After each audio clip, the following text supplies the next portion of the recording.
أعوذ بالله من الشيطان الرجيم. بسم الله الرحمن الرحيم. الحمد لله نحمده ونستعينه ونستغفره ونعوذ بالله من شرور أنفسنا ومن سيئات أعمالنا. من يهده الله فلا مضل له ومن يضلل فلا هادي له. والصلاة والسلام على أشرف الأنبياء والمرسلين سيدنا محمد وعلى آله وصحبه أجمعين. سبحانك لا علم لنا إلا ما علمتنا إنك أنت العليم الحكيم ولا حول ولا قوة إلا بالله العلي العظيم. O Allah, you are the most exalted, and we do not have any knowledge except that which you have taught us. And indeed, you are the all-knowing, the all-wise. And there is no power or strength except with you, O Allah.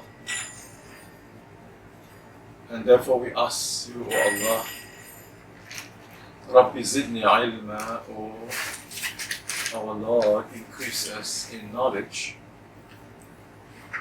so that we can share your knowledge to as many people as possible, particularly in these difficult times in which the Muslim Ummah and the rest of the world are tested with coronavirus, and the end is not in sight yet. We are going to be further tested. We ask you, O Allah, to give us the patience, the perseverance, the ways of overcoming this present predicament, the pandemic that is causing so much havoc in the world today. At the same time, we are also grateful to Allah subhanahu wa ta'ala because it is by His grace and by His mercy that we are now entering the year 1442 Hijriya.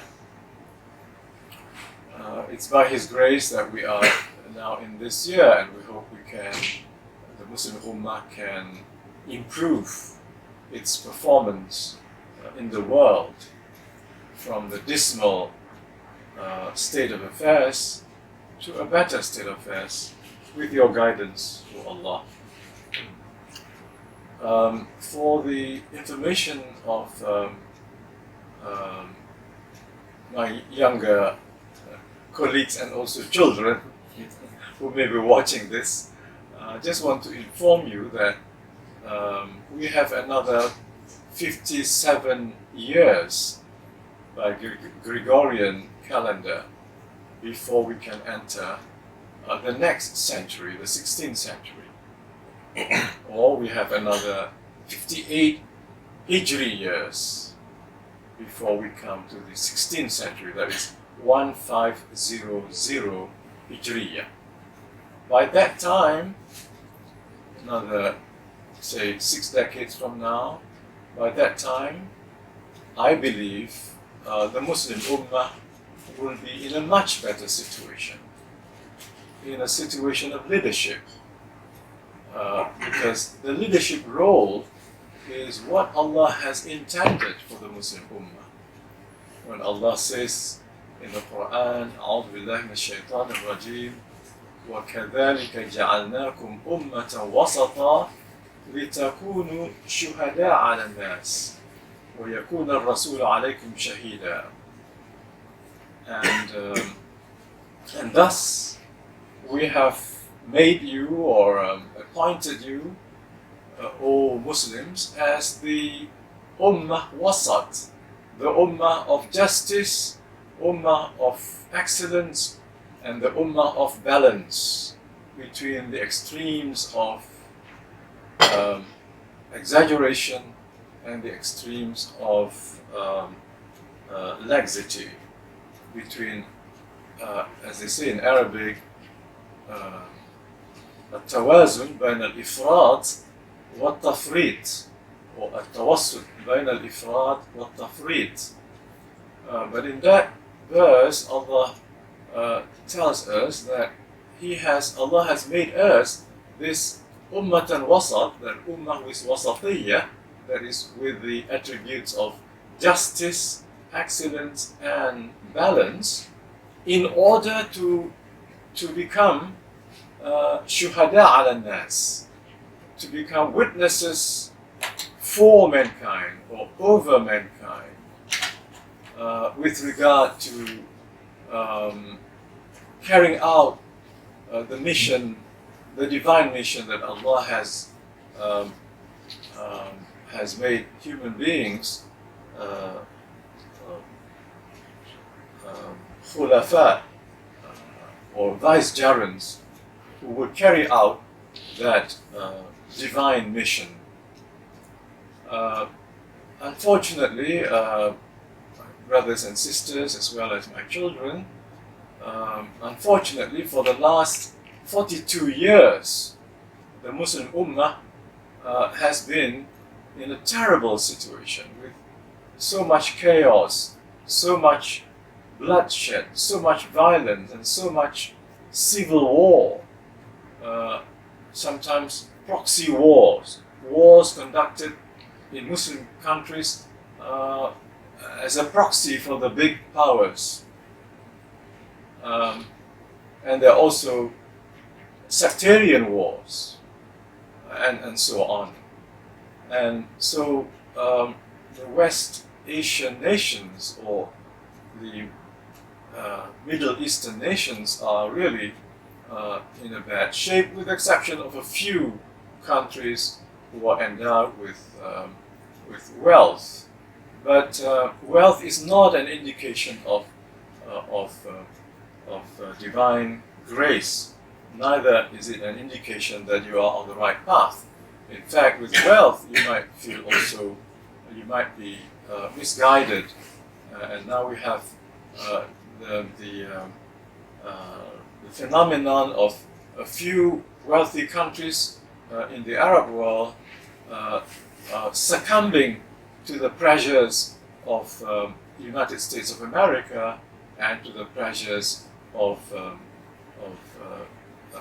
Zionism, of international Zionism, so much so that these countries are willing to recognize the robber state, the colonizing state of Israel, and also to change the Qibla from the Kaaba to the White House.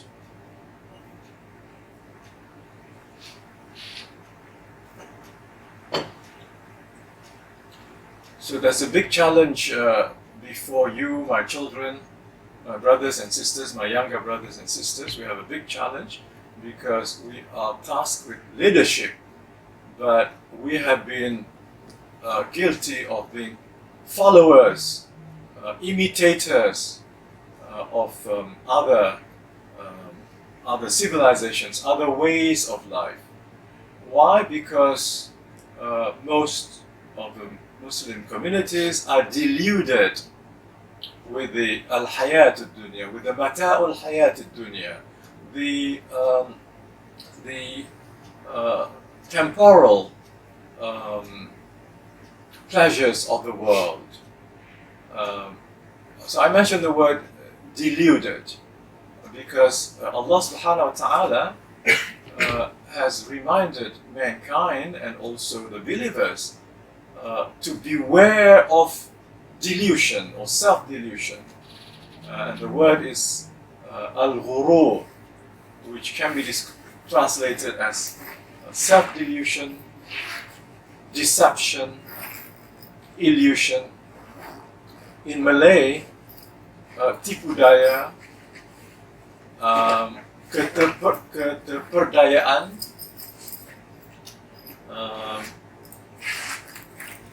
and it's, I think, important that we understand what this ghurur is all about so that the future generation going towards 2077, when we will enter the next century, as we go decade by decade, 6 more decades to go, we would be able to liberate ourselves from the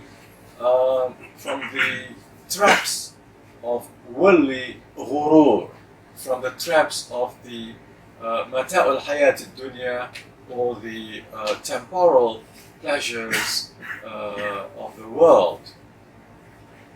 My dear brothers and sisters, this is the first time that I am doing this class on the IHYA ULUM through the Google Meet.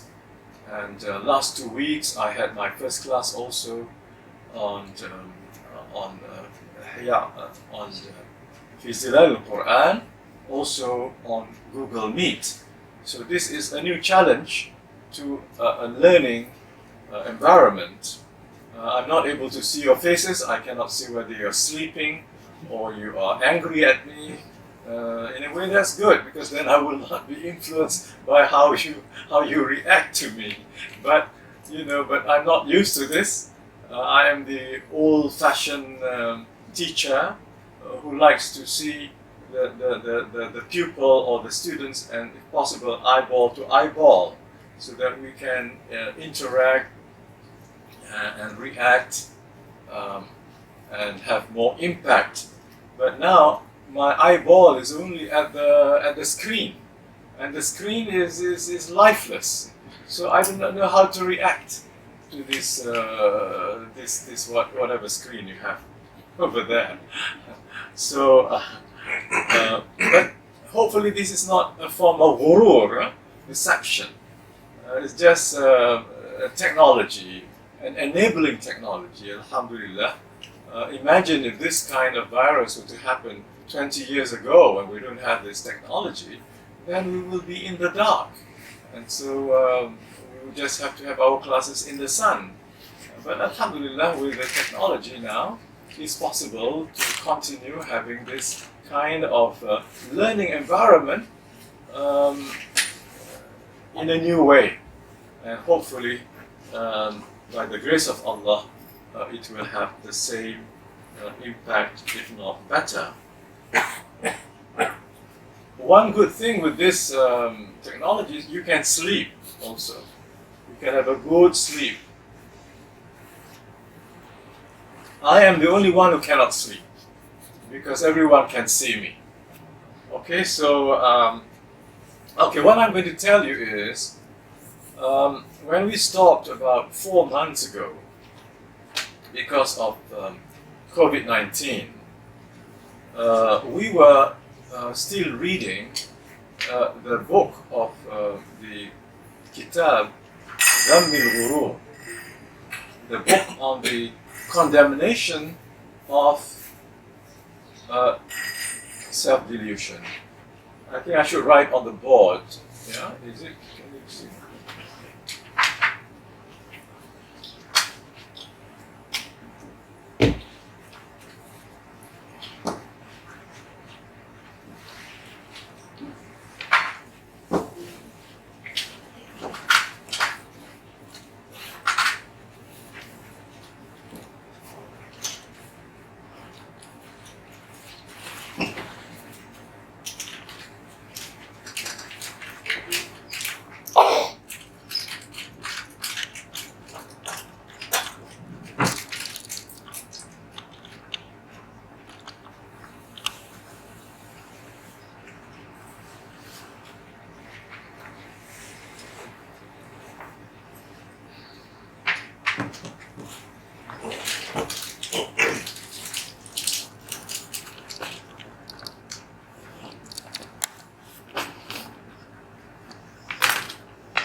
Can you see this? Yes. And the people in the online can see this? Okay, good. All right, so we have been on this subject for several months before the pandemic came, and I suggested that we spend some time on this subject because I think many of us did not really go through a proper study of the subject of ghurur. I myself, I must admit, even when I was in school, in the university, and when I was teaching for many years, I really did not come across this subject as something very, very important until I began to read and reread and realize that I was a victim of ghurur without knowing it, especially when I was the rector of the International Islamic University for 7 years. For 7 years, I was in the trap of ghurur. So that's why after I was no longer rector, I decided to have a closer look at the concept of ghurur. Okay? So, and of course we were using Imam Al-Ghazali's monumental work, his magnum opus, IHYA ULUM, the revival of the religious sciences. This flower is not blocking. Anyway, this is also a form of ghurur, it's plastic. This is economic ghurur. Anyway, so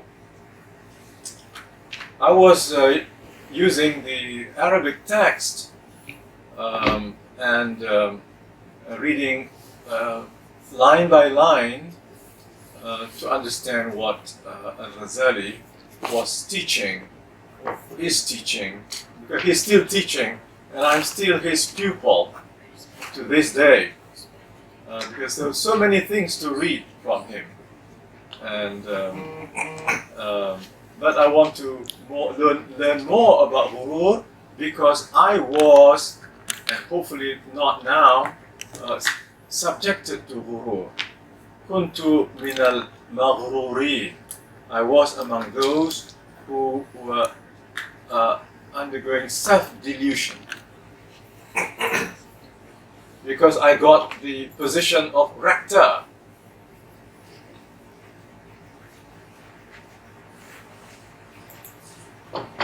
Yeah, brothers and sisters, I was telling you that it's really remarkable that Imam Al-Ghazali discusses 4 groups of people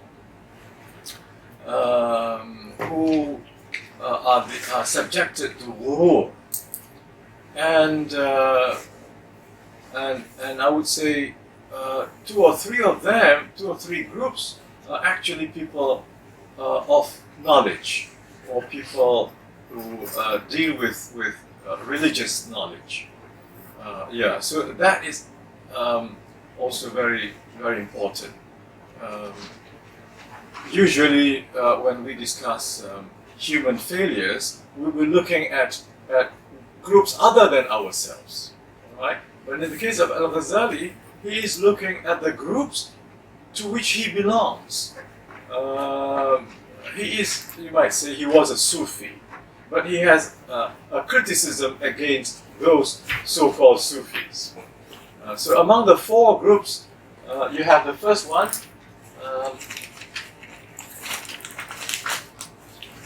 Can you see this? Yes. Okay, good. The first, he calls Al-Ubbad. Al-Ubbad. Al-Ubbad are the people who are, they perform their ibadah. They like to pray, perform. So these are people, they're not necessarily very knowledgeable, but they are very, very committed to performing of ibadah in the narrow sense of the word, like prayer, salah, and fasting, and so on. So these are the lay worshippers of that. And number 2, al-ulama. And here the ulama, he is not discussing the ulama of worldly sciences. He's discussing ulama of religious sciences. You see, we thought that perhaps ulama of religious sciences would be free from this disease. But he is very concerned that these ulama, these scholars of religious sciences, are actually afflicted by this disease. So he has several groups under this, and we are at this stage. And then we have yet to go to the Al-Sufiyya.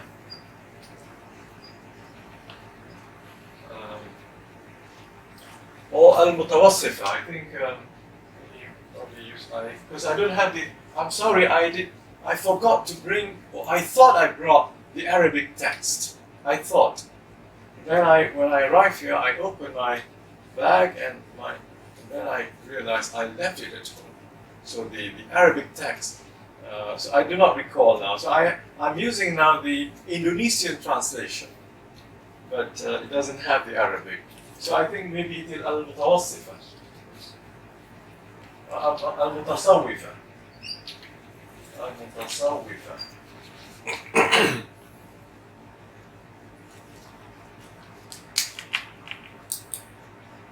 These are like the pretenders of Sufism, or those who claim to be Sufis. And then the fourth would not include academics. Yeah? Maybe a few lah. Ni lah kali boleh masuk lah. Okay. That is Arbabul Amwal. These are the possessors of wealth and affluence. Okay? The neo-capitalism. Okay. We are at this stage. I hope to finish quickly and then go to see what's wrong with those so-called Sufis. And then we see also what's wrong with the people of wealth and affluence.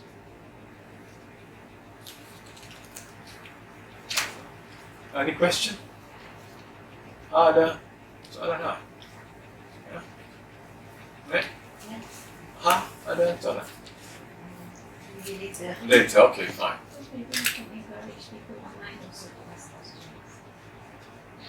Okay.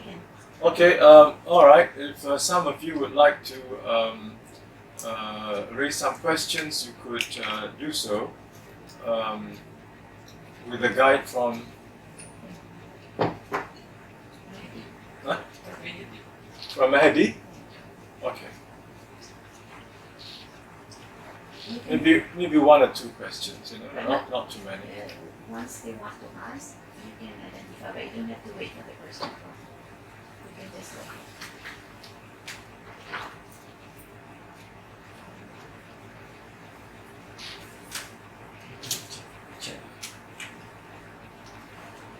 I see many of some more.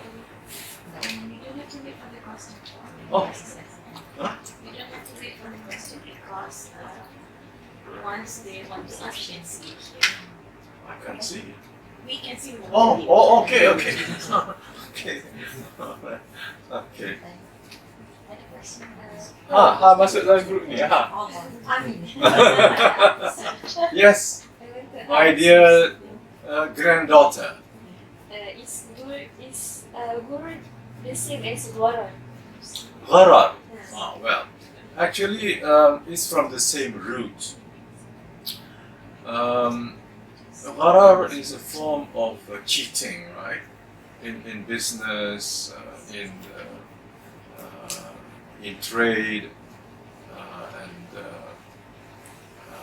but it's different from ghurur. Yeah, gharar is spelled ghain ra alif ra.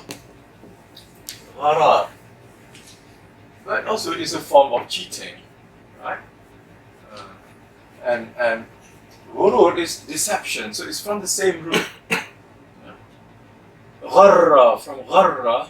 Gharra is to be away from something, from the truth. Yeah? For instance, in the surah, ما غرك بربك الكريم. Yeah? What is it that has brought you away from your generous Lord? Yeah? What is it, O human beings, which have caused you to stray away? ما غرك. What has caused you to be deluded with your master? So it's distancing from the truth. Yeah?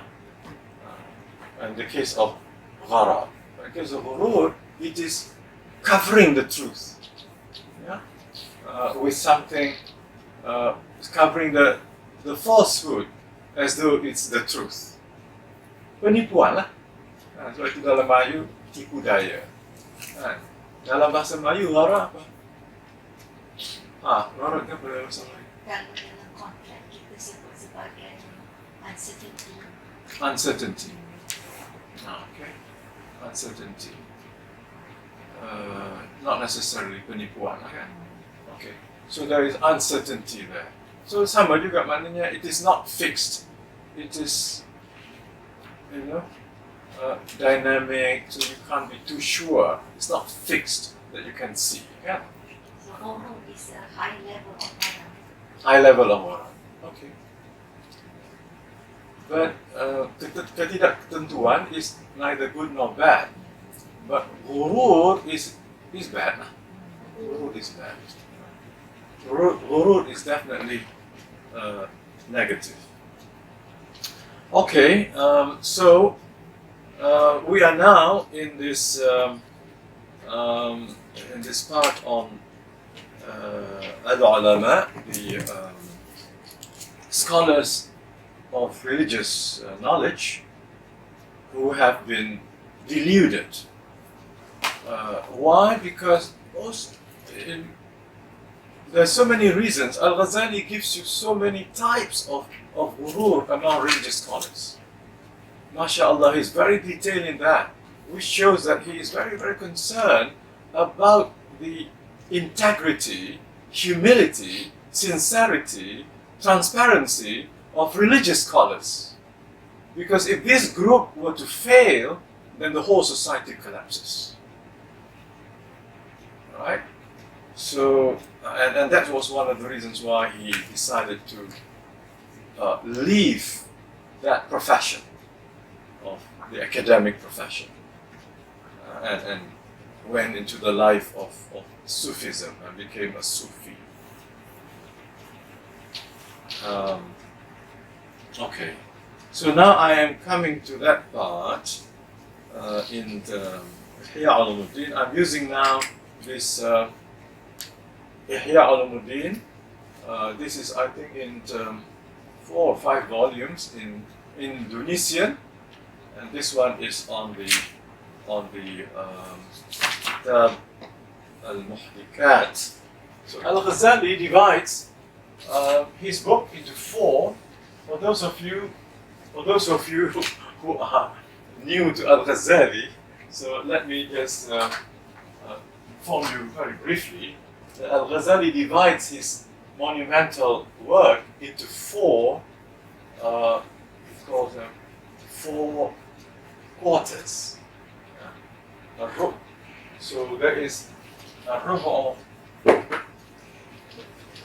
al-awwal, the first quarter, or you might say the first book, first volume. This is ibadat. So he devotes to religious worship, all the different aspects of religious worship. And then the second quarter, al-thani, he devotes to al-adat, or social, cultural conventions, including the mu'amalat also. And then the third, and we are at the third, so second volume, third volume.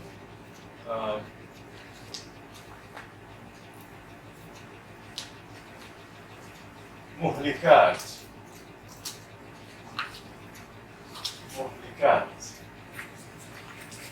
The destructive elements, the poisonous, the toxic, the dangerous, the fatal spiritual elements that can destroy you spiritually, not physically. So Al-Ghazali, and I think people like him, will talk about, yeah, you think you are alive, but actually you are dead. You think because you are physically strong, because you are still retaining your youth, popular and so on, you think you are alive. But from the spiritual point of view, you may be dead. And what matters with Allah is not your physical form, it is your spiritual health that matters.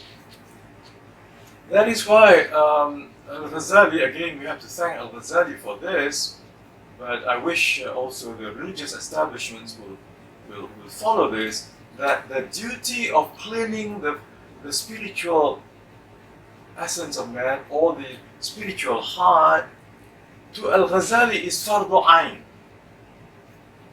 Fardu ain. Kalau Bruce gigi fardu ain, Bruce hati lagi lah fardu ain. And we teach our children kena Bruce gigi wajib. Fardu ain. Tapi Bruce hati, gilat hati, membersihkan hati, itu lebih besar kesan dalam hidup.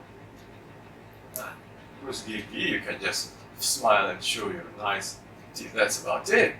And people might use you for advertisement, get some money before things rot.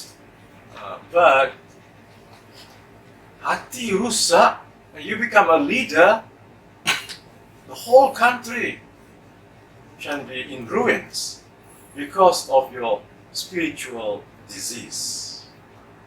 You think you're okay. So that's why Al-Ghazali focuses on this spiritual purification. Tazkiyatun nafs. Alright. And the fourth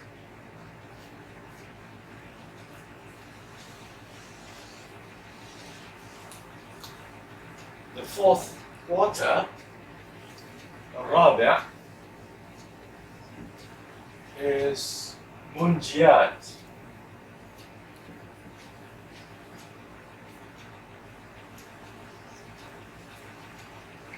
These are the things that can save you, that save us. Penyelamat, unsur-unsur penyelamat. Elements which can help us to gain favor with Allah and to enter Al-Jannah, inshallah. So, hopefully Allah will grant me the time when we can move from Muhlikat to Munjiyat. And the last part of Munjiyat, is the part that's closest to me now. That is Dhikrullah and Al-Maut. Ingat pada Allah dan ingat pada mati. And that is very, very important. But that part is mostly forgotten. Or people don't have the heart to study this one, because he goes into detail about what happens in Alam Barzakh, what happened in Alam Kubur, what happens in Barzakh, Kubur, Hari Kiamat, pada Mahsyar, Syurga, Neraka. To Imam Al-Ghazali and to all the good people like him, this is the reality that you have to be conscious of, and you live your life with the expectation to be there and not to be in the other place, Jahannam. And it was this fear of going to Jahannam that changed Al-Ghazali from the Professor Ulum that he was. At the Baghdad, he was the top professor in the world at that time. Hundreds of students came to him. Most popular Professor Maha Ulum. Then he was grappling with this issue. For 3 months he could not talk. What's going on to me? You know? Then he realized he is going to hell. You realize that? The way I am living now, I'm not going to heaven. I am going to a Jahannam.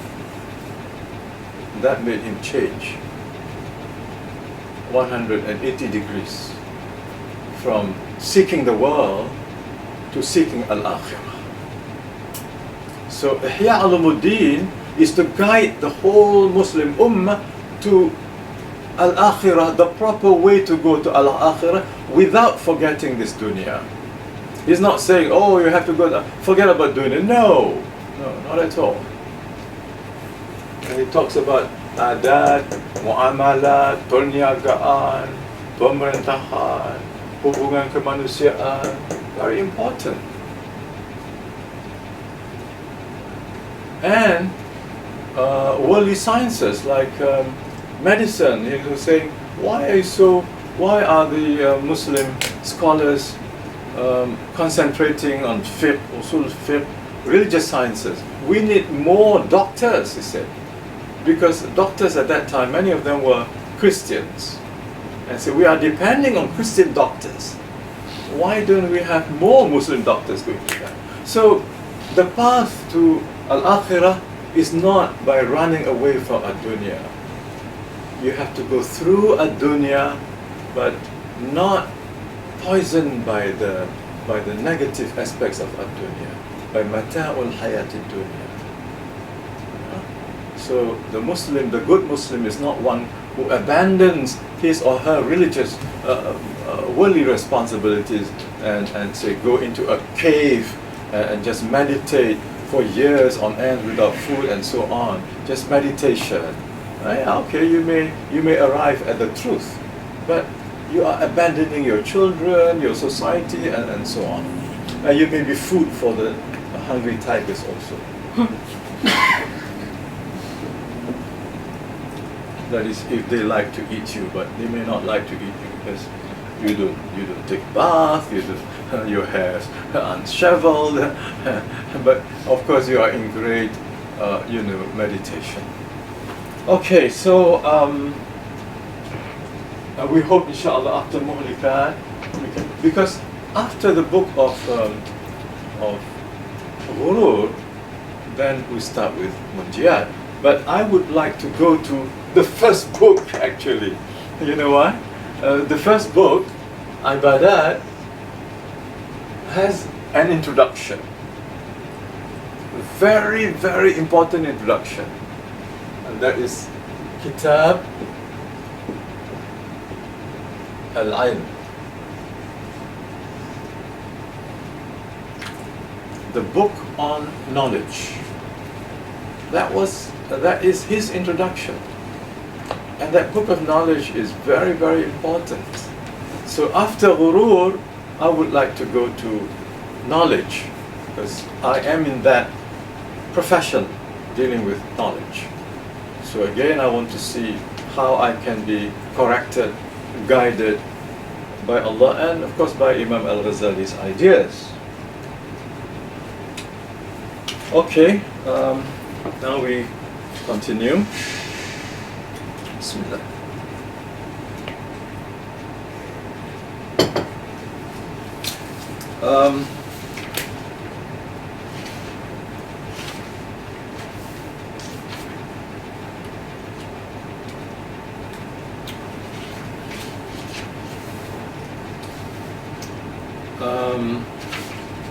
Okay.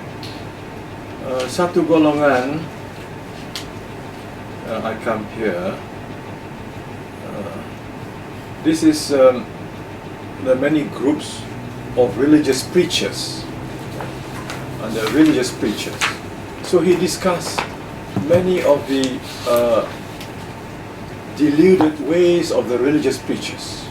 I am summarizing now, after several pages on religious preachers, the popular preachers, who, and also what he calls the advisors, those who give advice about religion, those who motivate others to become more religious. He has a special discussion on that. And I summarize all that by saying that these religious preachers, advisors, consultants on motivation, we have good motivators in our world today. In his time too, there were those people. And he said they thought that they were, just because of their knowledge of the subject, yeah, you know your subject very well, but you're not practicing it. Yeah? You can influence people to do good, yeah, to change according to what you think is good, but you yourself have not changed. You think you are okay because of your knowledge, but you are not really okay. You think you will be given a special consideration by Allah, but no, you're not. Because you are deluded, you're under the false impression that because of your knowledge, because you're able to quote verses, because you're able to memorize, he said, the works of the Zuhad, the Gnostics. You memorize the works of the Gnostics, and then you pour it down the throat of the masses, and they were mesmerized by your great articulation, whereas you just memorize all that. And it's good for show, but you're not using all that to improve yourself. So, how deluded are these people? Okay? So that is, I summarize, say, about 10 pages in those words. Then I come to another group. He says, golongan satu lagi golongan ialah yang tertipu dengan pembacaan qiraah Al-Quran. Kan? Ini pun banyak juga in the world today, kan? You have Quranic competitions, and there are many people with, mashallah, with good qiraah. In Indian Urdu is qiraat, good qiraat. Shaking the head a little bit. Good qiraat. Okay, qiraah or qiraat. Yeah. And people are mesmerized. And there are some, of course, amongst the best reciters, the most beautiful are Egyptians. The Saudis don't go into all these embellishments, but the Egyptians, mashallah, apa yang terkenal, Abdul Basit. Sampai hari ini, when I listen to Abdul Basit, I'm moved. I met him personally. Listen to him personally. MashaAllah. MashaAllah. Banyaknya pahala pergi pada dia, kan? Every time kita dengar suara dia dapat pahala. MashaAllah. It is so moving. And nobody has ever tried to imitate him. Ada so? Oh, he can do it, huh? He can do many things too. So, but Abdul Basit, mashallah. That was when I heard Abdul Basit, 1970, man. Mana tu, man? New York. Dia dijemput datang ke New York, di Islamic Center, New York. Patut pergilah. Dia nak dengar. Masya Allah, mesmerized. Even today, I would love to listen to him. Allahu Akbar. Gift from Allah. So Egypt has the gift of the Nile and the gift of Abdul Basit. But for some other people, they are more interested in Kalthum. That's another gift. Maybe for the political masters, Kalthum.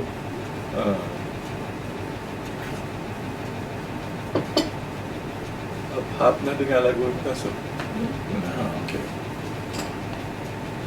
Mana? Al-Aqlal. Tak ingat dah. Tak apalah. Nama muda dulu ya. Okay. So this is one group. It says lidah seorang mereka berlalu dengan yang ini, hatinya bolak-balik dengan lembah angan-angan kerana ia tidak memikirkan makna Al-Quran supaya peroleh peringatan, tegak berdiri pada perintah. Okay. So he's not concerned about the meaning. They're not concerned about the meaning, and least concerned about how to live in the light of the Quran. They're more concerned whether I am really doing it to the best of, dari segi tajweednya, tahsinnya, so that I can win. Jadi lain, jadi dunia juga lah. That's another rule. Okay. Then he comes, jadi kemerduan suara. Suara yang merdu itu is very captivating. But again, patutnya kemerduan suara macam Abdul Basit membawa kita pada Al-Quran, bawa kita kepada mencintai Allah. Tetapi kemerduan yang begini, kita hanya rindu pada dia, bukan pada Allah. Okay, then he comes to another group. Ini mereka yang terpedaya dengan haji. Ini haji. Terpedaya dengan haji. Banyak juga, many people, because they can afford it, would be happy to tell his colleagues that, I've been to Hajj many times. So, terpedaya dengan haji. Mereka keluar pergi haji tanpa keluar dari perbuatan zalim. You perform Hajj, but you have not really left your acts of zulm, zalim. Very important moral concept in Islam. Why? Because usually when people talk about the person who is zalim, they're talking about others. So, zalim from zulm. Sorry. From zulm.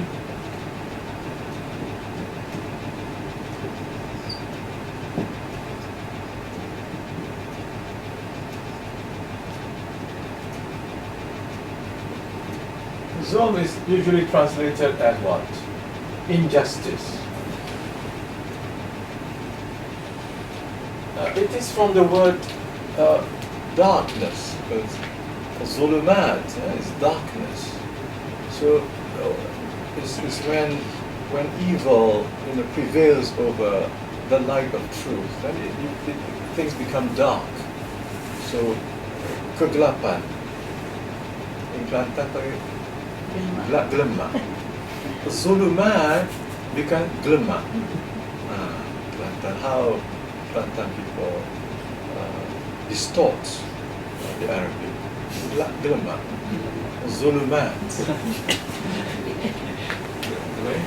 I hope the Kelantan people won't be angry with me. You might not know that, but I am from Kelantan, so apalah kita kritik kita sendiri. Zulm. What I said that zulm is special because Allah is very concerned about not just zulm against others, but zulm against yourself. Zulmun nafs.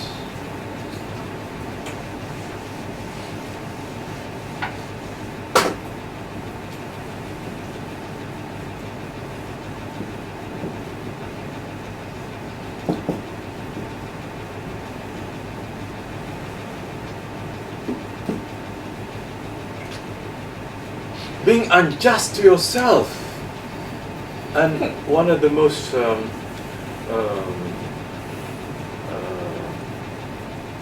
do you dangerous form of injustice to yourself is, let's say, when you don't pray.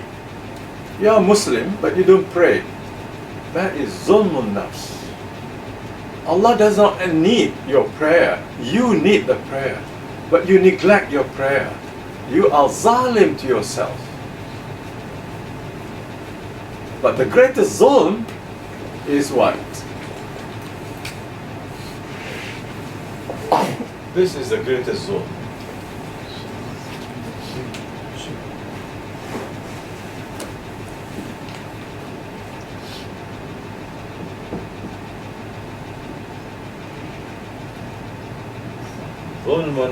Zulm azim. Great injustice is shirk. This is injustice to Allah. How could his slaves deny him or look at other creatures as equal to him, or turning to other creatures for help, for assistance instead of him? Allah is the only, not only God, He's the only sustainer. He's the only one who gives us the rizq and protects us and guides us, sustains us, teaches us, elevates us, provides all the physical, material needs that we need. And yet we have the stupidity of defying him. So zulm, the greatest zulm is when you deny or you distort tauhid. So mereka keluar pergi haji tanpa keluar dari perbuatan zalim, tanpa membayar hutang, meminta kerelaan ibu bapa, dan mencari perbekalan yang halal.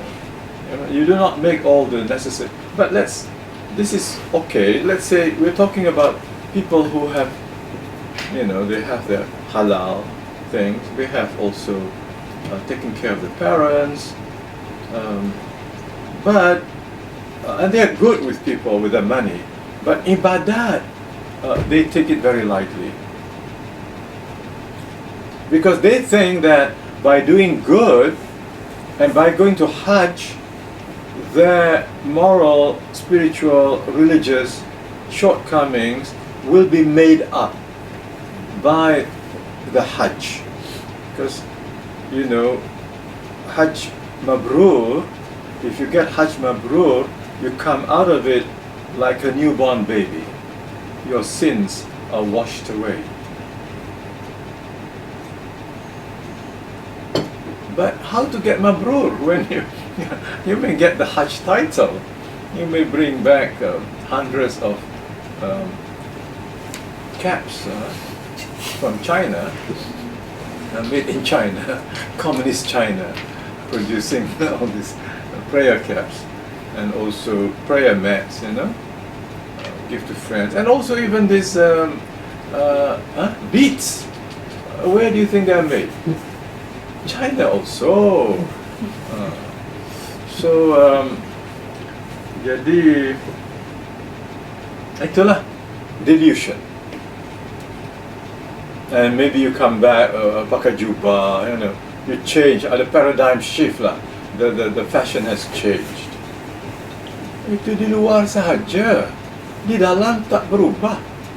Masih lagi mengejar kemewahan dunia, masih lagi mengejar pangkat, masih lagi mengejar kuasa, masih lagi egoistik, masih lagi macam-macam lagi. So itu terpedaya dengan haji. Ada juga Matt yang meniaga haji ni kan. These are the two Hajj operators. And you know that there are many Hajj operators who are very, very corrupt. Very corrupt. They have been to Hajj many times. They have led people around the Kaabah many times. But what? They are circumambulating the ringgit, the dollar. Nak Kaabah, dia tak nampak Kaabah tu. Dia jauh.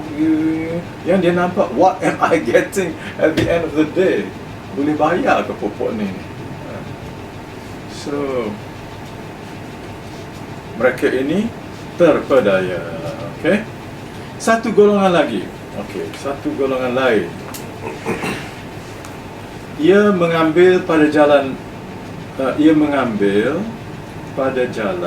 kerana Allah amar ma'ruf dan nahi munkar. Yang munkar kepada manusia, ia menyuruh mereka dengan kebajikan serta ia melupakan dirinya sendiri. Okay? You're inviting others, amar ma'ruf nahi munkar, but you forget to apply it to yourself. Apabila ia menyuruh mereka dengan kebaikan, maka dengan cara kasar. Ini pun masalah juga. You're not gentle in inviting people to Islam. Ia mencari pangkat menjadi kepala dan mulia. He is seeking position so that he becomes a leader and highly regarded. Apabila ia berbuat mungkar dan ia ditolak, maka ia marah. But if he were to commit an evil thing and if it is rejected, then he gets angry. Dan dia mengatakan, aku berbuat kerana Allah, maka bagaimana engkau menentang aku? I'm doing this for the sake of God. How come you oppose me? Kadang-kadang ia mengumpulkan manusia ke masjidnya. Dia bawa masjid juga yang this Hajj operators. Ada masjid dia, ada surau dia. Siapa yang terlambat, nescaya ia mengkasarkan perkataan dengan orang itu. Maksudnya ia riak dan suka menjadi kepala. So ada juga kan, I think Hajj operators who mistreat their clients because pakcik-pakcik ni tua-tua belaka. Pakcik-pakcik tua-tua mari pada kampung, bergantung pada dia lah. Nak baca dah bahasa Inggeris tak faham, baca-baca peraturan pun tak faham. So you exploit the ignorance of the poor, your clients. Of course you need them because you need their money. So dia penyakit ria di situ kan, ria dan suka menjadi kepala. Hubbul riasah. This is suka menjadi kepala ni, hubb, cinta kepada ar-riasah.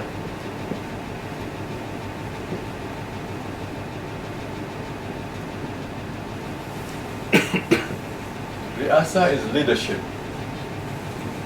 kepimpinan, cinta kepada kepimpinan. It's not wrong to love leadership if you do it properly. Yeah? Not to be admired, not to be adored, not to be worshipped, yeah? But you are leading people to God. Yeah? And our role of the ummah is leadership. Yeah?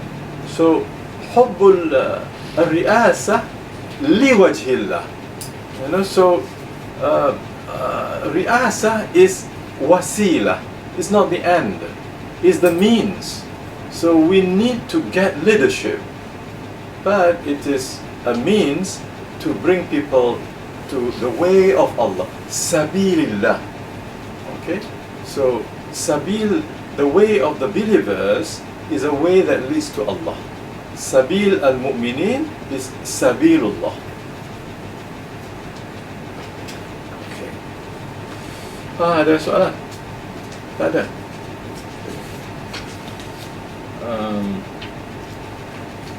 Okay. Kadang-kadang ia diberi orang harta, maka tidak diambilnya kerana takut nanti dikata orang bahawa zuhudnya telah rosak. So he likes to be seen as a person with zuhud. Zuhud is semangat, being ascetic. You're not really after worldly pleasures. So he likes to make a show of that. Tapi in reality he wants it. But don't do it openly lah. Jangan cuba nak bagi duit in the open to him. He will reject lah depan orang. Dia tak mahu lah orang nampak dia ni But you pergi senyap-senyap kat dia, Allah masuk dalam poket dia, dia just Alhamdulillah. Okay, Alhamdulillah, masuk poket ambo cukup lah. So kezuhudan yang palsu, so false asceticism. Zuhud itu penting,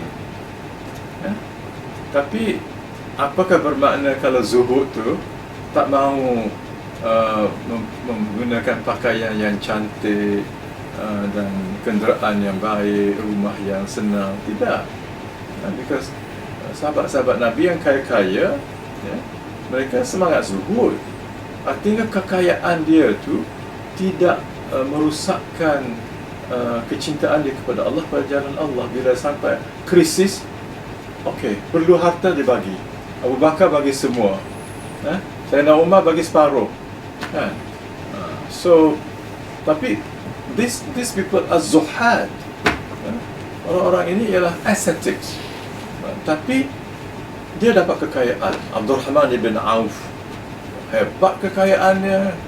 Mengkali kalau banding sekarang, berapa Mercedes dia ada tu? Berapa ratus camel? Ratus ke ribu camel Abdurrahman ibn Auf. And all dia termasuk 10 people promised al-Jannah. Of course Abu Bakar, Umar, Uthman masuklah. Okey. Kemudian ia melihat dirinya seolah dia itu orang zahid di dunia, dan dia itu terpedaya. So he thinks that he is one of the zuhad, but he is actually deluded.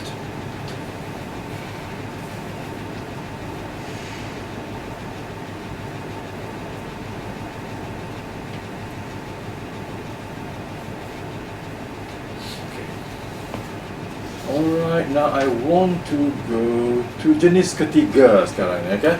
Now I'm moving to the third group among the among the those who are deluded, yeah? Okay, and that is apa tadi? The third group, Arif? Oh, mutasawwifin. Mutasawwifin, itulah.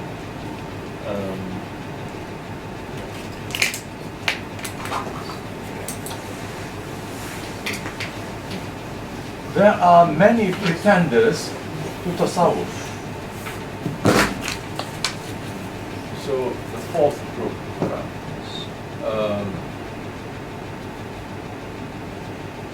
I would say pseudo-Sufis. But you don't know who is pseudo, who is genuine. That's a problem. Because when you look at the externality, you think these are Sufis. Like I was in New York, dekat dengan Islamic Center, ni ada bookshop. So I went into the bookshop, and I saw a man with long beard. He is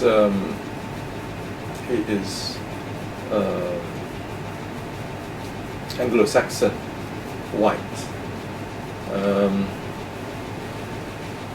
and I think he has a turban also, and jubah with the beads. I was, gave salam, and I said, "Are you Muslim, brother?" He said, "No, I'm not a Muslim, I'm a Sufi." I'm not a Muslim, I'm a Sufi. So this is another distortion of tasawwuf. Tasawwuf is, to me, true tasawwuf is the spiritual essence of Islam. It is the center of Islam, the true tasawwuf. Of course, the Prophet would be the Prophet sallallahu alaihi wasallam, would be the true Sufi, but the Prophet did not call himself Sufi. Neither Sahaba. And Allah did not address him, "Oh, great Sufi," no. Address him as Abdi. Subhanalladhi asra bi'abdihi Layla min al-Masjid al-Haram ila al-Masjid al-Aqsa. During Isra, Prophet Muhammad SAW would be elevated to the highest spiritual status, to be before Allah subhanahu wa ta'ala. Even Jibreel could not come close to that. And yet he was addressed as Abdi, Abdihi, my slave. Okay? Not my great Sufi. So the word is one thing, the essence is another thing. Let's not be deceived by the word. Buya Hamka rahimahullah has written several books on tasawwuf. Among the first is Tasawwuf Modern, and then another one, Kemurnian Tasawwuf. He distinguished between true Sufism and you might say corrupted Sufism. So I would consider him a Sufi. If you ask me about, is Buya Hamka Sufi? I say yes, he's a Sufi, but he never used that title to himself. What are the reasons you call him Sufi? Well, I know that he has been concerned with the spiritual exercises because he was brought up by his father, Haji Rasul, trained him that way. So tahajud ni dah biasa daripada kecil lagi dengan bapa dia. And then yang dia cari dalam hidup dia apa? Dia cari nama kah? Dia cari pangkat kah? Dia cari kebesaran kah? Dia dapat semua itu. Dia dapat pangkat, dia dapat kebesaran, dia dapat nama, dia dapat kehebatan. The most, you might say, one time the most popular da'i the whole of Indonesia. Presiden Soekarno pun sayang kat dia walaupun tak setuju dengan dia. Soeharto apalagi menghormati dia. Akhirnya Soeharto lantik dia sebagai, oh sorry, I am on this. Buya Hamka was appointed as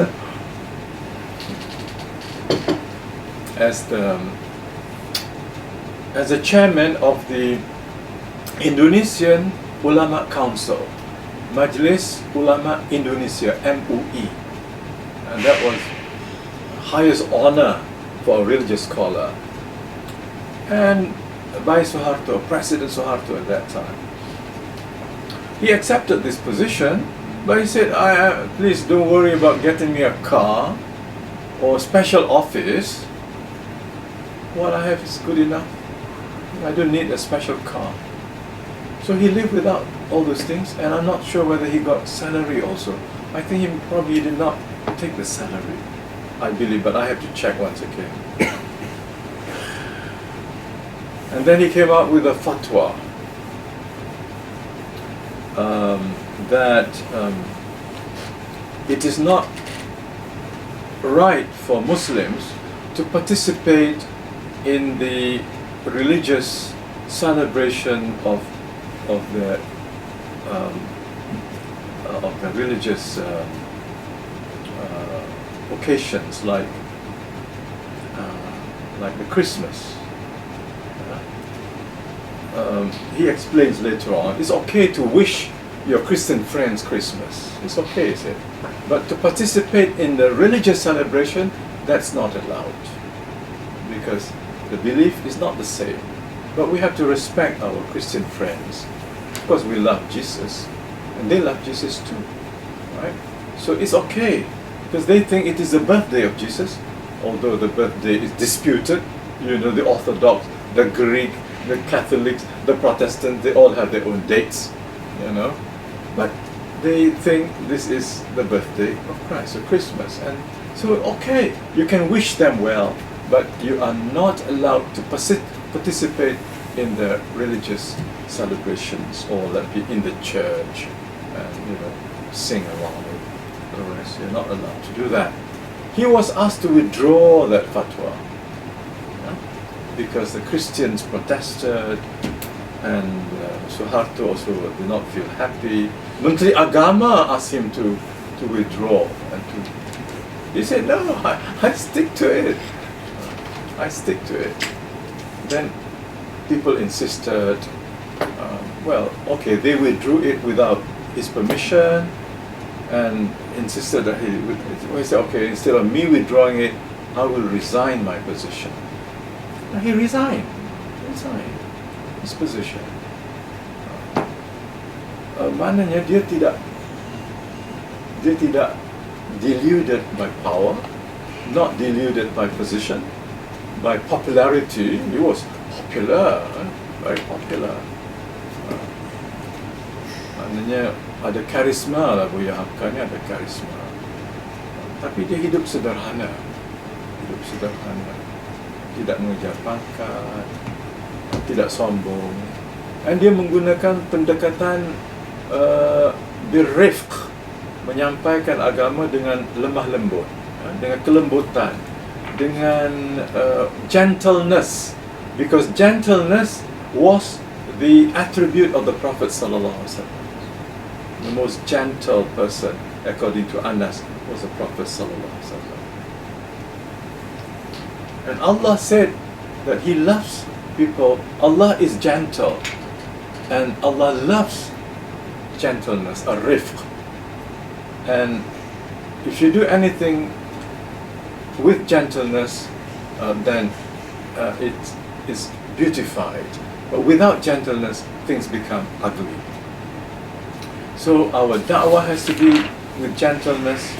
Our communication, our dialogue with people, with others, particularly with people of other religions, should be with gentleness. Okay? Alright, then, okay, now we come to jenis ketiga. Orang-orang yang kalau di sini, terjemahan these people, siapa dia terjemahnya? Oh, okay, Profesor Tengku Haji Ismail Yaakob, ini Rektor IAIN Wali Songo. Oh, orang lama ni. Okay, he was the first to translate, I think, the IHYA ULUM in Indonesia in the early 50s. So itu, tapi dia guna orang yang berbuat tasawuf. Berbuat tasawuf. Pretending to be, you know? Alangkah banyak terpedaya bagi orang-orang ini. Dan yang terpedaya dari mereka itu banyak golongan. So this group yang pseudo sufis ni banyak sub branches pula kan, iaitu orang-orang yang berbuat tasawuf zaman sekarang. Zaman is during the time of Al-Ghazali rahimahullah. There were many subgroups among the pseudo-Sufis. Mereka itu terpedaya dengan pakaian. They are deluded by the dress, bentuk, the form, dan tutur kata, and by the speech.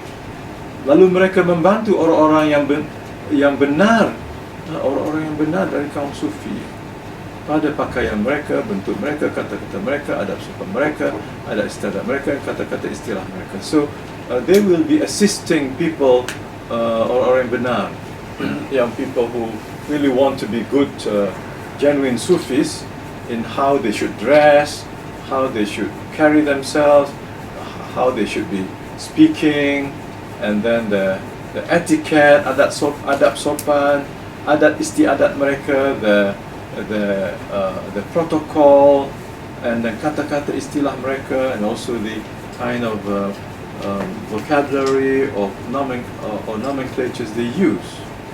Pada keadaan mereka yang zahiriyah, tentang pendengaran, menari, bersuci, solat, duduk atas tikar, sejadah, serta menundukkan kepala dan memasukkan dalam saku baju seperti orang yang bertafakur, maka menarikkan nafas ke atas,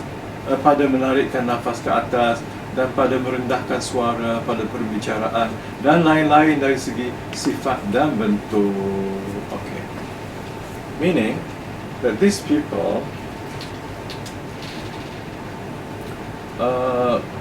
takes great care with regard to their external appearances, and also with regard to pendengaran, this simak. This is one of the controversial issues, listening to music.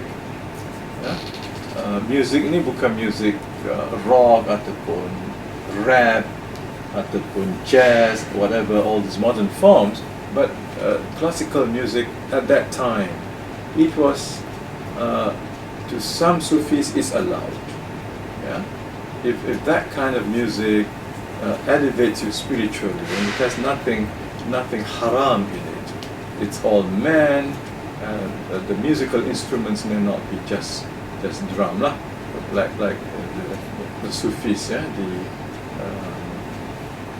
Rumi punya group tu, the Mavlavi, they have also the flute, but the total sound and music is spiritually elevating. This is allowed. Yeah? So Al-Ghazali pun benar. Okay. Menari itu pun bukan tarian yang biasa, but it is like the Mavlavi. I think during Ghazali's time tak ada lagi. Mavlavi ini came later, kan? Then Rumi came later, I think 3-4 centuries after Ghazali. But now they have the dervish punya dance, kan? But that is again spiritually elevating. But now, of course, unfortunately, highly commercialized.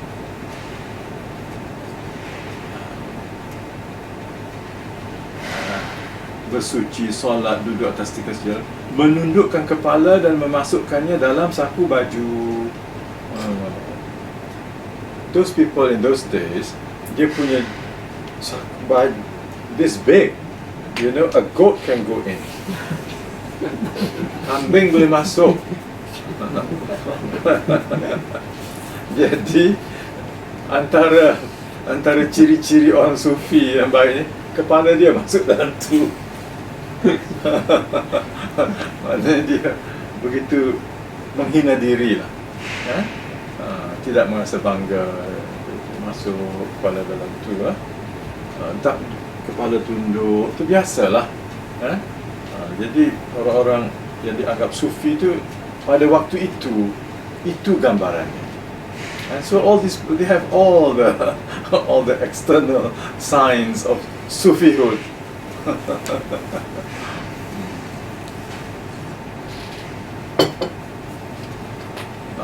Lepas itu juga seperti orang yang bertafakur, state of meditation, dia pun buat macam itu, menarik nafas ke atas dan merendahkan suara, menarik nafas ke atas, using breathing techniques. Masa zaman Al-Ghazali pun dah ada breathing techniques ni, ya. Apalagi dalam kalau tarekat Naqsyabandi adalah breathing techniques. Breathing techniques ni bukan dalam Islam, but to me more from Buddhism. The Buddhist of Transoxania pada masa itu, zaman Ghazali itu mungkin ada dah pengaruh spiritual Buddhism pada masa itu. Beats ni pun bukan daripada Islam, kan? Beats ni, masbahah ni, orang Buddhist were using this. Okay. Tapi perkara itu mubah lah, tidak menjadi haram. It's part of Islamization, no? Okay, because it facilitates your memorization of God. But now they go more technical. Press, ya? Tak biasa, apa tak biasa? Tak biasa makan ni jari. Mudah-mudahan jari ni jadi saksi esok. Kadang-kadang terlupa. Pakai jari kadang-kadang terlupa. Betul lah, betul. That's right. Saya ingat kalau Ustaz Osman dulu dia almarhum, dia biasa, dia hidup dia dalam zikrullah, selalu zikrullah. Walaupun kita tak nampak dia zikrullah, dia is doing zikrullah, and then he will have dia tanda tu kali kalau 100 tak ada, and then so I used to see small pieces of paper macam pagar gitu, and then gitu, macam pagar. Rupanya dia hitung tu 100 tak satu. Bila 10 tiang tu maknanya 1000 dia dapat. Kalau dia dah buat, dia cancel lah. Kita dia ingat lukisan apa ni, pagar runtuh. Saya ingat sebelah. Okey, dan semua itu, okey, manakala mereka berbuat semua itu dengan memberatkan diri, dan mereka menyerupakan dengan orang-orang sufi yang benar pada hal-hal itu, nescaya mereka menyangka pula bahawa mereka orang sufi.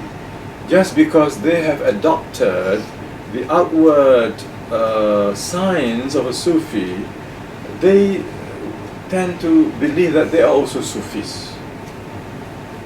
Macam tadilah that New Yorker, are you a Muslim? No, I'm not. I'm a Sufi. Ini masalahnya in the West, man. Sufism is understood by some Westerners, so many Westerners, as a separate religious community.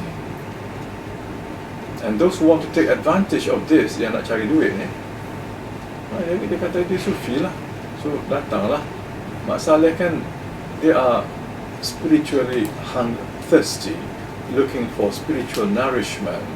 And you have a group, you invite them to a place, say Central Park. New York has a big Central Park. You go into the Central Park, you have the pakaian Arab, jubah, oh, people will come, just like the Maharishi, kan? Because Americans are really thirsty for spiritual nourishment, so you can make money. Lepas tu you make a lot of money, you cabut lah pergi ke California pula, and so you end up becoming very rich. And this is what happened with those Maharishis. They have their own communes, but later on, people discover lah, and expose them for what they really are. So zaman sekarang banyak, zaman dulu pun ada juga. Okay. Mereka tidak memayahkan diri sekali-kali pada mujahadah, riadah, mengintipkan hati, mensucikan batin dan zahir. So they do not do all these things that Sufis do. Muraqabah, mu'anaqah. Mu'anaqah ni to punish your own self. Muraqabah, mengintip-ngintip dalam hati kita. Muhasabah, self-recollection. Mujahadah, fighting against your nafs. Riadah, spiritual exercises yang you buat. Dia tak ada buat semua ni. Dia tak buat semua ni. Tapi dia pretend to be Sufi. And to the public, he's a Sufi. I'm sure there are many of that in the world today.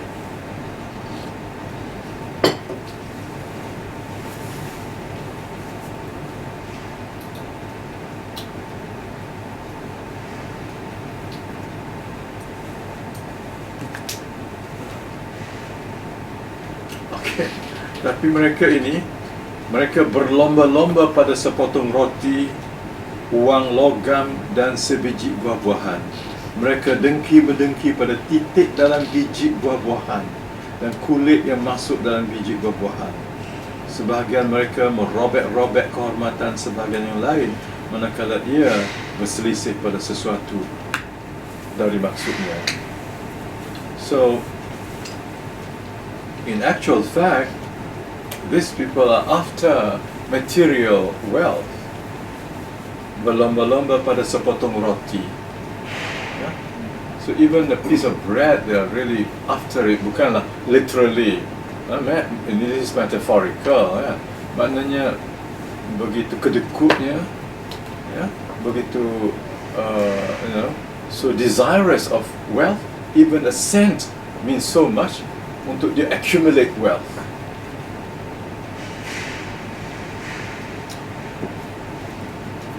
Mereka dengki-mendengki pada titik dalam biji, dalam an-naqir, benda yang kecil-kecil ni.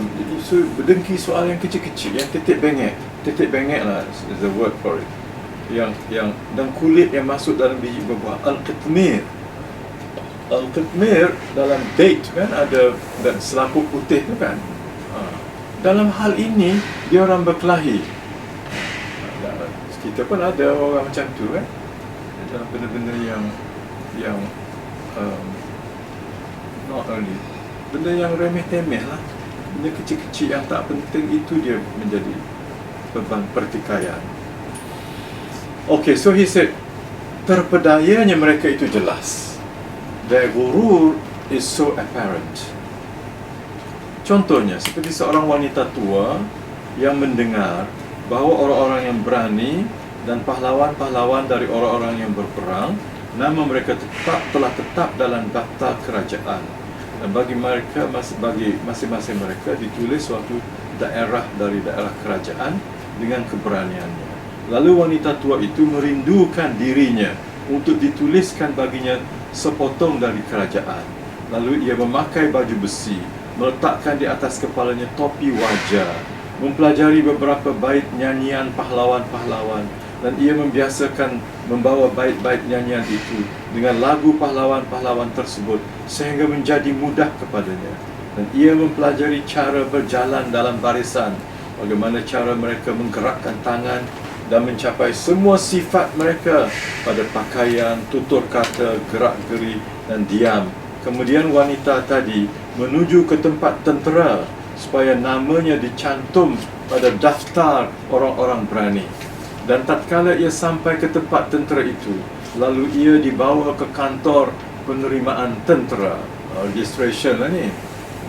Kantor itu memerintahkan supaya wanita itu membuka topi wajah dan baju besi dan lihat apa yang di bawahnya.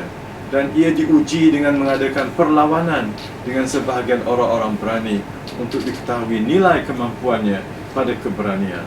Tatkala ia dilepaskan dari topi wajah dan baju besi, rupanya ia seorang wanita tua, lemah dan lumpuh, tidak sanggup membawa baju besi dan topi wajah. Lalu ditanyakan kepadanya, apakah engkau datang untuk mempermain-mainkan raja, untuk menghina keluarga raja, dan untuk menipu mereka? Ambillah wanita ini dan lemparkanlah pada tapak gajah supaya dipijaknya. Maka wanita itu dilemparkan kepada gajah. Maka begitulah adanya keadaan orang-orang yang mendakwakan tasawuf pada hari kiamat, apabila tersingkap dari mereka tutupnya dan mereka dibawa kepada hakim yang maha agung, yang tidak memandang kepada pakaian dan kain yang ditenun, akan tetapi memandang kepada rahasia hati. Okay, I think jelas kan? No need to explain. On the day of judgment, you go with all this paraphernalia which is so used in this world, thinking that you want to be seen as a Sufi. But Allah doesn't look at all this external form. Allah looks at your heart, and your true self is exposed on the day of judgment. Okay, then he moves on to suatu golongan lain, iaitu yang bertambah di atas mereka tadi pada keterpedayaan, kerana sulitnya kepadanya mengikuti mereka pada buruknya pakaian dan rela. Lalu golongan ini bermaksud menampakkan diri dengan tasawuf. Ini grup-grup pseudo-sufis lagi lah. Dan tidak boleh tidak daripada berhias dengan pakaian mereka. So you still need, because Sufis in the Middle East in those days, they wore coarse woolen garment. Coarse woolen garment. And among the etymology of the word tasawuf and Sufi is a suf. Suf ialah garment made of wool, bukan wool yang cantik yang ditenun kan, but rough wool. And Ghazali had to wear that also when he was a Sufi. Tidak boleh tidak daripada Lalu mereka meninggalkan sutra dan sutra mentah, dan mereka mencari kain terjahit yang mahal, baju yang halus dan kain sejadah yang dicelup. Mereka memakai dari kain yang harganya lebih tinggi dan sutra dari semakin.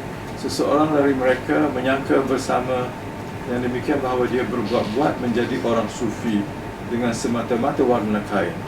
So during the time of Ghazali mungkin tidak lagi guna pakaian suf itu, but these Sufis also wore very nice dress, and they also imitate this dress.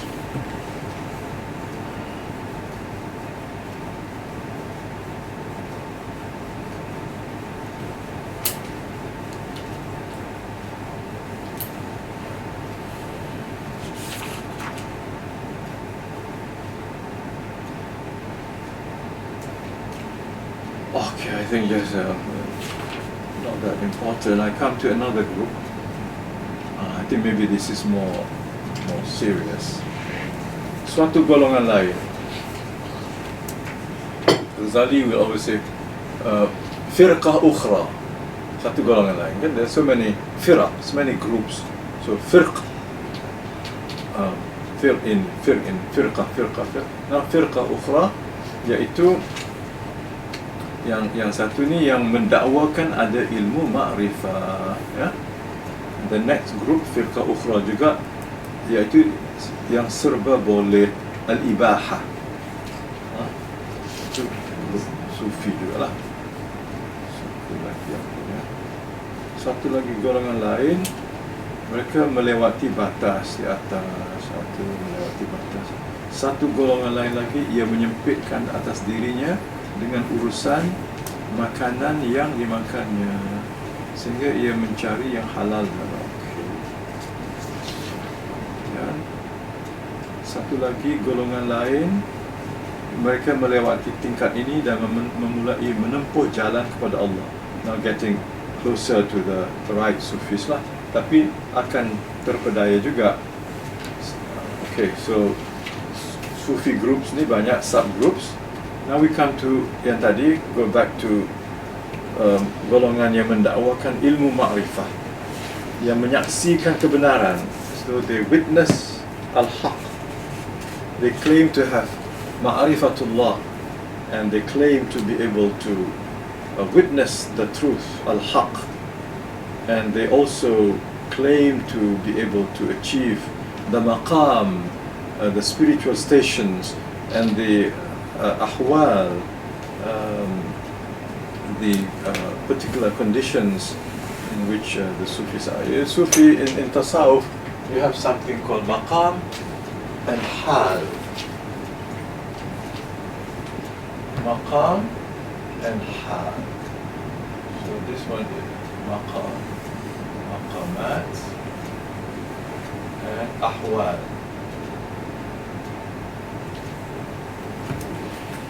These stations, these are states.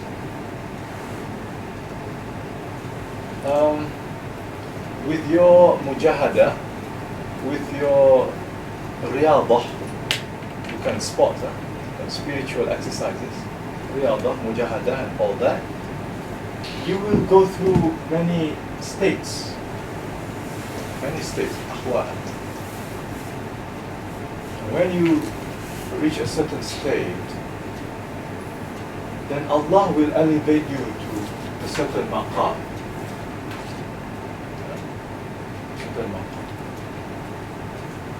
So this is acquired, this is given by Allah. And your sheikh will train you in such a way, you have to go through certain ahwal, like your job, Arif, now you join, let's say, my tariqah. So I am your sheikh. I want to train you, I want to test you. I will ask you, your job for the next 3 years, Arif, is to wash the slippers of those people going into the mosque.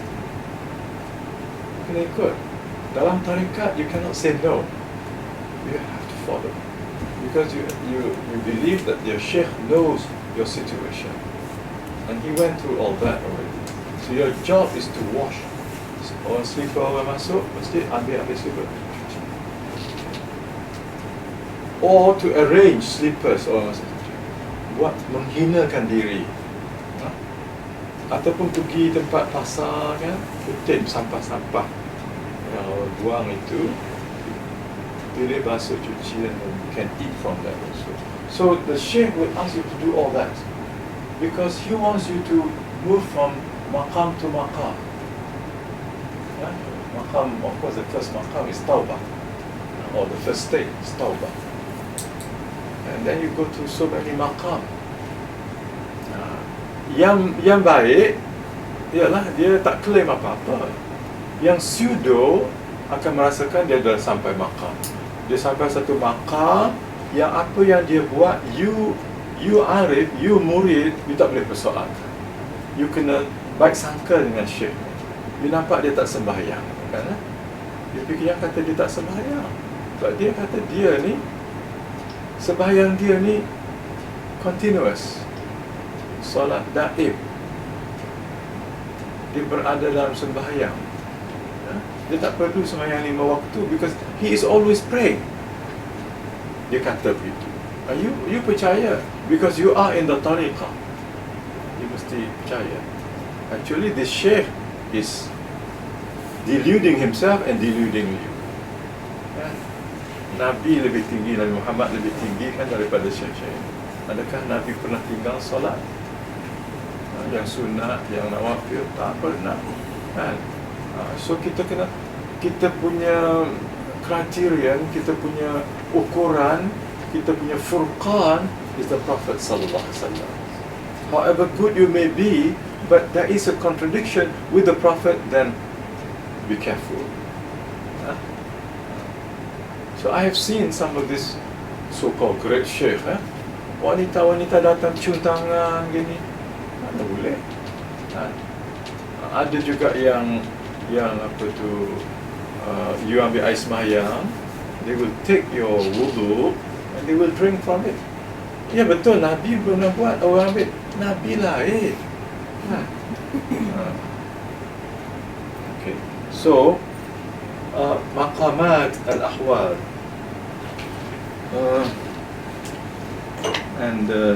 okay, dia menyangka bahawa yang demikian itu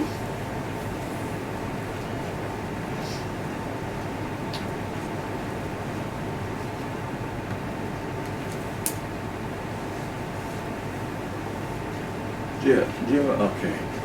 Lalu ia mengulanginya. Ia menyangka bahawa yang demikian itu lebih tinggi dari ilmu orang-orang dahulu dan orang-orang kemudian. Lalu ia memandang kepada ahli-ahli fikih, ahli-ahli tafsir, ahli-ahli hadis dan jenis-jenis ulama dengan mata kehinaan.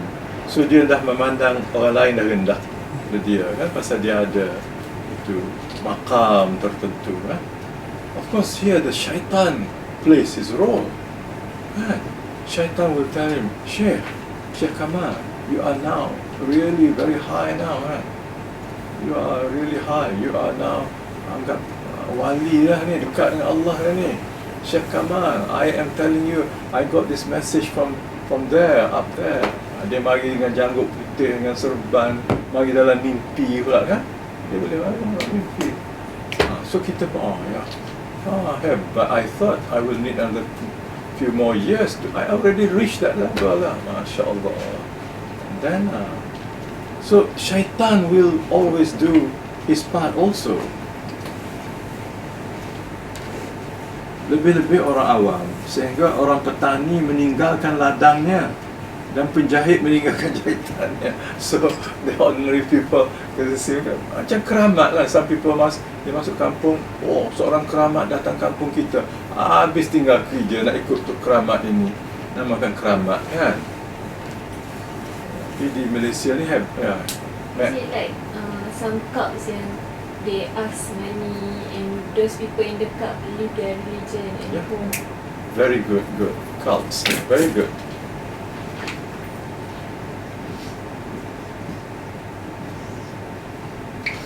Very good point you raised, because there's so many cults now, many cults,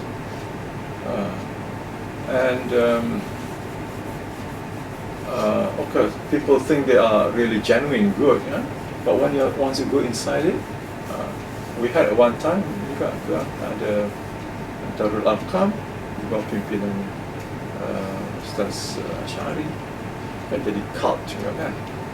So ada yang menyangka dia dapat melihat Rasulullah in waking state, yaqadatan, was claimed. Okay, so and so many cults, and people are willing to go to heaven with the leader. That happened in di mana lah? Di Colorado, in America. Colorado, apa nama that cult, that group? Finally, he killed himself. His followers, they are ambil poison. You're going to heaven. Going to heaven. ambil poison dia mati semua, dia pun mati juga.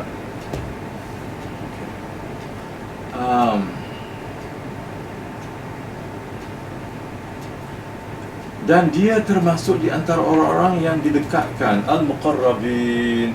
Alah, rasa dia muqarrabin lah. Muqarrabin dengan iblis, yes. Not muqarrabin dengan Allah. Okey, satu lagi grup, golongan lain jatuh pada serba boleh, al-ibahah.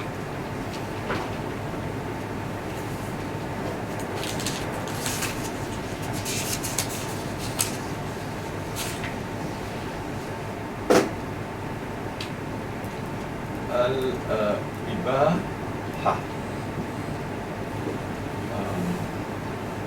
Ibahah ni maknanya boleh lah, semua boleh. Permissible. Permissible. Mubah.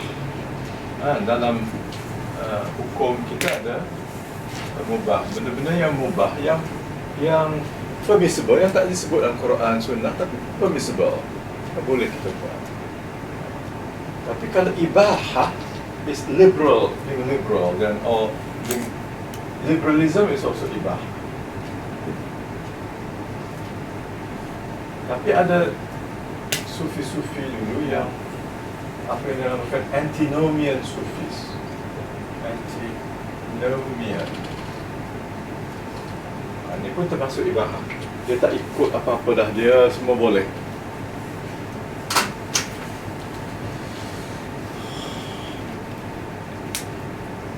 Mereka melipatkan tikar permaidani agama,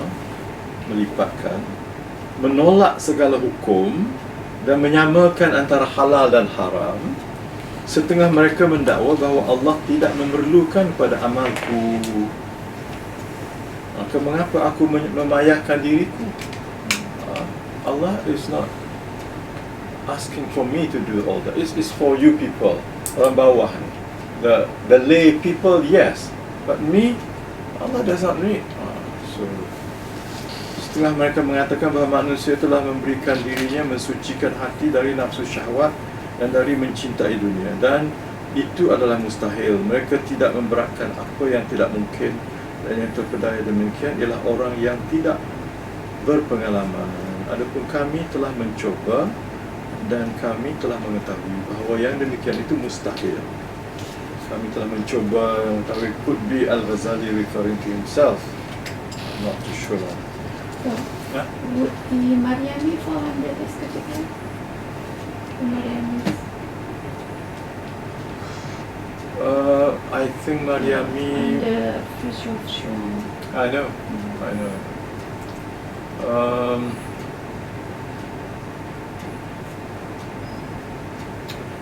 Okay, I'm not too sure where to put this group kan. Tapi dia, yalah, this is maybe a misguided mystical movement lah. Yeah? Because dia balik pada Maryam, Siti Maryam rahimahullah, as dia punya spiritual figure lah. And this is one way to also bring the Christians, the Jews, the Muslims together. Orang Kristian menganggap Maryam itu Mother of God. I do not know about the Jews, but so Maryamiyah could be a form of misguided mysticism. Mysticism, yes, because Fritz of Sean was a mystic. He was also transcendent mystic, yani transcending different religions, and he developed this idea of transcendental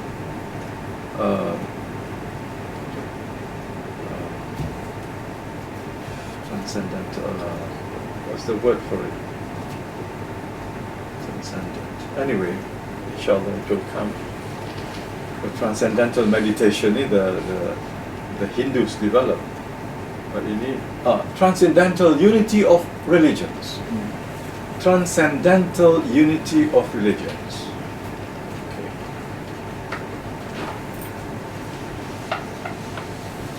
So be careful with this, because there's some followers in the world, in Indonesia, banyak juga, in Malaysia, I don't know, but there could be. Because dia punya idea gini, God atas itu kan. Atas. Actually, God is affable. I mean, God is a mystery. You can know the attributes, but the essence, is unknowable. And because of that, but God loves human beings, so He doesn't want human beings to suffer in trying to reach Him. So, as long as you are doing things sincerely, in a particular way, that's your religion, and your aim is to reach me, okay, I accept your way. So I accept the Christian way, I accept the Jewish way, I accept the Buddhist way, I accept the Islamic way also. You can, after all, you are all trying to reach me. But I am so mysterious, so difficult for you to really enclose, so I can accept all this. So God is too complex for any one particular religion to say, I got it. Okay, so Islam cannot say, we say, Inna dina indallahi Islam. Agama yang diiktiraf oleh Allah ialah Islam. Jadi bagi mereka, that is, you are claiming something that's really too big for you to claim. Because God is too complex for any one religion. So God allows multiplicity. Yeah? So Islam, Christianity, Buddhism, Hinduism, semua menuju same. Yeah. At this level, you see the differences. The Sharia different, you see the differences. But once you reach this level, you see the unity. You don't see the differences. You transcend benda-benda ini. So this is transcendental unity of religions, which has been spread in Europe, in America, but I do not know whether it is really in Southeast Asia, but there are some people following this as well. And I think liberalism, in the sense of religious pluralism, is one form, but it doesn't come from Fritz of Schorn. It doesn't come from him, but comes from John Hicks, kalau di London, di England, John Hicks, Christian priest who taught, because he experienced with the Hindus and so on, and so he came up with the idea that God would also accept these people. They are sincere. So he believed in pluralism, and one good thing, he did not believe in God incarnate. So he came out with a book called The Myth of God Incarnate. John Hicks. Not many people refer to this, but this is pukul agama Kristian oleh padri dia sendiri. The myth of God incarnate.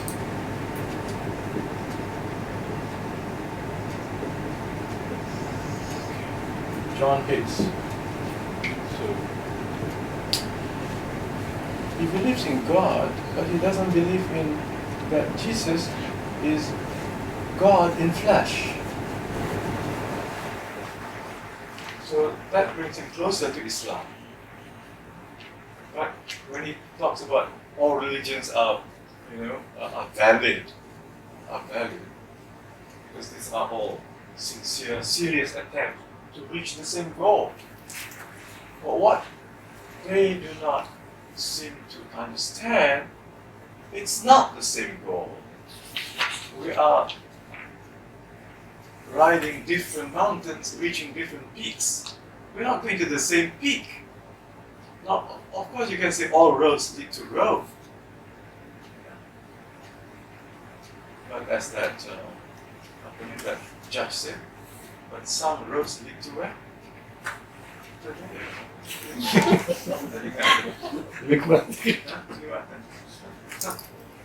Leads to one MTB, some road. You say all roads lead to Rome, but some roads lead to one MTB or something like that. Okay, so good question, no? Because I think we have to be careful with this. But this high mysticism, very, very high mysticism. And once you get into it, you will drown into it. And then you see all the syariah benda kecil-kecil je. Kita tu sibuk dengan benda kecil-kecil. Pakai tudung lah, tutup lah. All these things lah. So, dalam Mariamah, katanya lah minggu setengah. Yang bogel. I read. And I saw. You read? Oh. Ah. Just search Miami. Oh, ya ke?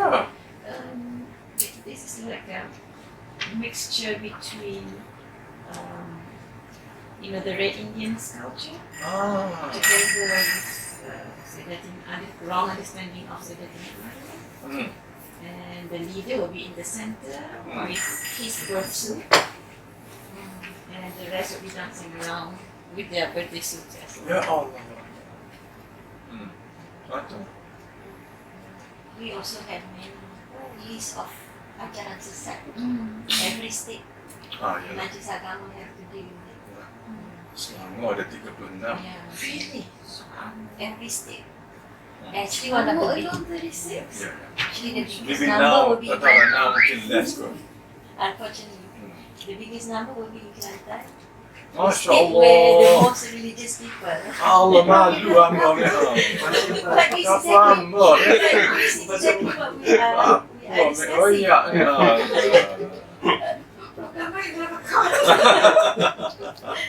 Aku tak tahu. Tapi kalau I baca kan dalam kita harian dulu 36 ajaran sesat di Selangor. Kita buat kajian di Kelantan. Okay, so kita dah another 5 minutes to 12. So I will open this for Q&A. Kalau ada apa-apa komen, ada apa-apa soalan yang perlu diperhatikan, silakan.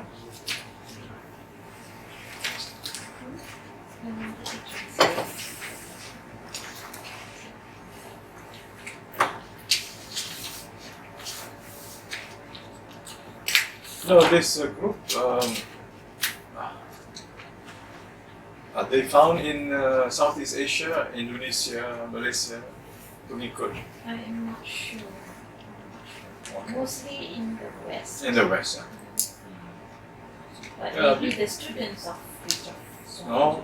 will be now dispersed. I don't know whether the sub-groups would still practice it the way that it was practiced. I'm not sure. Oh, okay. Yeah. Because he's no more around, kan? He has died tahun berapa dah? Ya? Saya pernah dengar Universal Sufism. Okay. Dia IHYA. Itu pun dianggap punya wing. Tapi dia banyak pengikut di England. Tak tahu sekarang masih ada tidak. Tapi one time dia ada pengikut lah. Itulah maknanya dia berpisah daripada agama. Jadi satu agama tersendiri. Ya. Ya, saya tak tahu. Mungkin lah. Sebab dia, ya mungkin maknanya you don't have to be a Muslim to join. Itu okay. Sama juga dengan idea, kan kita tengok juga maknanya ada yang keras mengatakan bahawa nak masuk ke, nak kenal Tuhan, you don't have to be Muslim. You can be a Christian, you can be a Muslim, but you can be a member of this tarikat without you having to convert to Islam. Itu bahaya lah. Jadi orang tertariklah masuk. So to me, these are the tipu daya syaitan. Ghurur al-gharur. Al-gharur.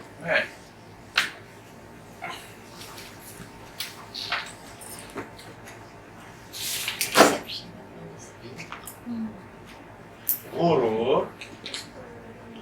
Okay. Ghurur, deception, or delusion. Delusion of siapa dia? Of al-gharur. Gharur. The delusion of shaitan. He is called Al-Gharur.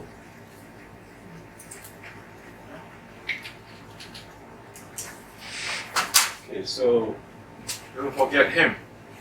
He doesn't forget us. It's part of his job. Never gives up. He doesn't have sabbatical kind of holiday, tak ada. Sampai akhir. Part of the deal. Okay, any other? Ada apa? Tak ada. Okay, so kita. Tadi Prof tengok idea tarekat. Tarekat is a brotherhood, a Sufi brotherhood, untuk menjadi lebih disiplin, lebih teratur, lebih organized, dan kita boleh terima secara prinsipal. Cuma apakah tarikat itu tidak membawa kita kepada cara-cara yang boleh bercanggah dengan akidah syariah ataupun akhlak Islam, ya. Jadi kita kena pasti, kalau kita nak masuk tarikat, kita kena dapat kepastian bahawa tarikat itu tarikat yang mu'tabarah, yang boleh diterima, kerana tidak ada unsur-unsur yang menyeleweng dalamnya.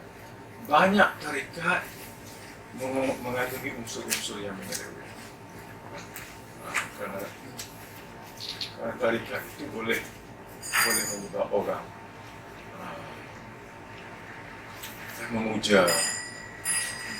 memuja syekh, syekh. Ada satu tarikat Naqsyabandi, ada yang acceptable, ada yang tidak. Tarikat Qadariyah, antara yang terkenal, daripada Syekh Abdul Qadir Al-Jilani, seorang sufi hebat, memang hebat betul.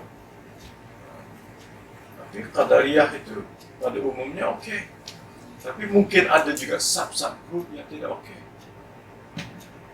So kita sebelum memasuki kena tahu betul-betul what it is, because once you get in, it's difficult to get out.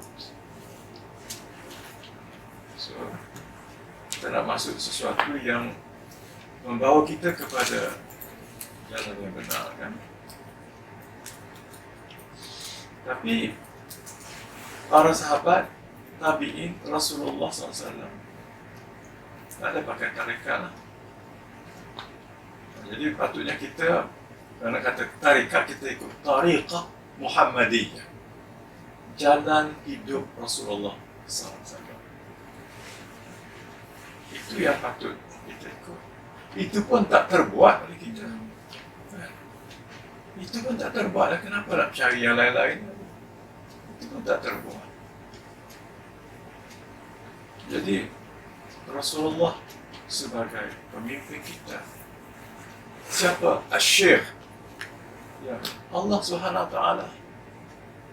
Kita tunduk pada dia sebab taat yang tak berbelah bagi ini hanya kepada manusia, kepada Rasulullah dia maksum. Yang lain-lain tidak maksum. This is a problem. Tapi dalam tarikat, dia menuntut kesetiaan yang you tak boleh persoal, yes. Yang itu.